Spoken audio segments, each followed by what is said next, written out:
You might think the guilds in solo leveling are noble brotherhoods of warriors, but under the hood they act more like Fortune 500 giants. On paper, they band together to survive and share loot, but in practice, every element of a guild mirrors a modern corporation. They recruit elite talent with fat salaries and bonuses, bid billions on projects like dungeon raids, and even have corporate-style HR and finance departments. Guild masters function like CEOs, raid captains like mid-level managers, and new recruits get treated as disposable interns. It's as if the medieval fantasy trope of the guild has been overlaid with a capitalist business model. Come with us as we break down how solo leveling shows guilds exploiting hunters just like profit-hungry corporations, a sort of commentary on capitalism if you will. Guild structure in solo leveling is rigidly corporate. At the top sits the guild master, who is effectively the CEO. For example, Baek-yoon-ho is the CEO of the White Tiger Guild. The vice guild master serves as a COO or president, while raid captains manage strike teams like department heads. Even small guilds have non-combat staff, accountants, recruiters, and trainers working behind the scenes, much like HR and operations divisions. The White Tiger Guild explicitly has management departments, with one division managing members and another scouting new hunters, run by a chief of recruitment like An Sang-min. Hierarchy-wise, rank A and B hunters are the senior staff, while C, D, and E rank hunters are treated as junior employees or interns. E rank hunters in particular practically work as low-paid, entry-level grunts, or even sacrificial cannon fodder. Guilds even have training pipelines that resemble corporate mentorship programs. White Tiger's guildmaster famously runs new recruits through real dungeon raids alongside veterans as a form of apprenticeship, except the training sometimes means facing real monsters. You thought your boss was bad? At least they're not sending you into an S-rank dungeon with a butter knife. At its core, a guild's business model is all about profit from loot.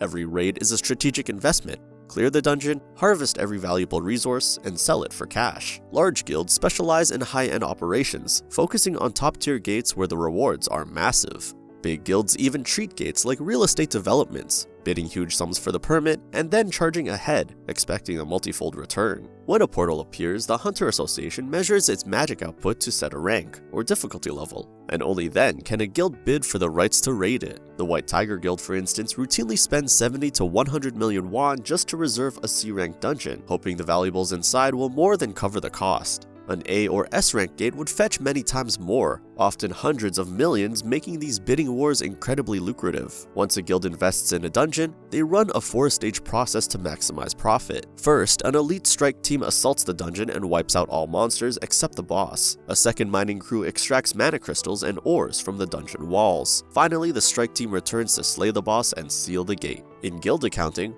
lives are liabilities. Hunters are an operational expense, and if one dies, the guild treats it as an unfortunate write-off. You die? That's a write-off. The loot? That's quarterly profit. Guild masters rarely shed tears over losses. They're focused on the bottom line. Since talent is finite, guilds behave like competitive recruiters. The biggest guilds are constantly headhunting new stars. If a newly awakened A-rank or S-rank solo hunter appears, every major guild will try to lure them with multi-million-dollar signing bonuses, much like tech recruiters chasing a top engineer. In Korea, the top 5 guilds each have scouts who comb the country to actively seek out high-level hunters. When Jinwoo rises to S-rank status, even the White Tiger Guild's master, Baek-yoon-ho, personally tries to woo him, essentially sliding into his DMs with career opportunities. Hunters sign exclusive contracts to join a guild. Unlike freelance adventures, once you're employed, you're locked in, and it's not easy to break a contract. Guild members get benefits like massive tax breaks, but they also owe ultimate loyalty. The Korean Hunters Association wields these contracts like ironclad NDAs. If a guild refuses an official request, such as a nation's call to clear a dangerous gate, the law is on the association's side. Guilds are mandated to mobilize when ordered, and refusal can mean guild disbandment or even the loss of their hunter license. It's like being locked into a non-compete clause with a sword to your throat.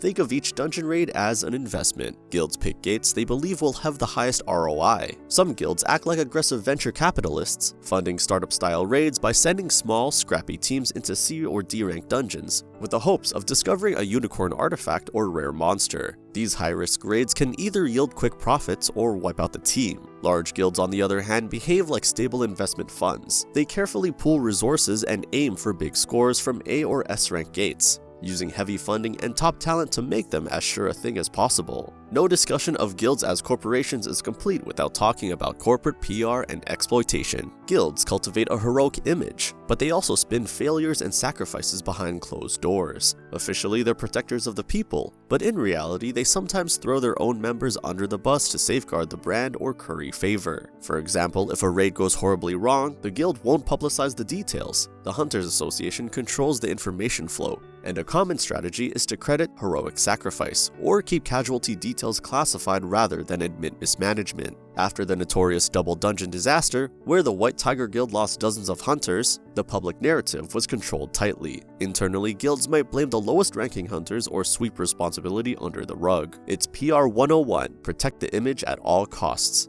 Ever seen a company throw an intern under the bus to save a PR crisis? Guilds run on exactly the same energy. If you're weak or annoying, you might be dumped or used as a fall guy. It's the same cold calculus a soulless CEO applies to layoff decisions. At the end of the day, solo leveling is blunt. Guilds aren't heroic unions, they're corporate entities in cosplay. They provide weapons and salaries, but they're fundamentally motivated by profit.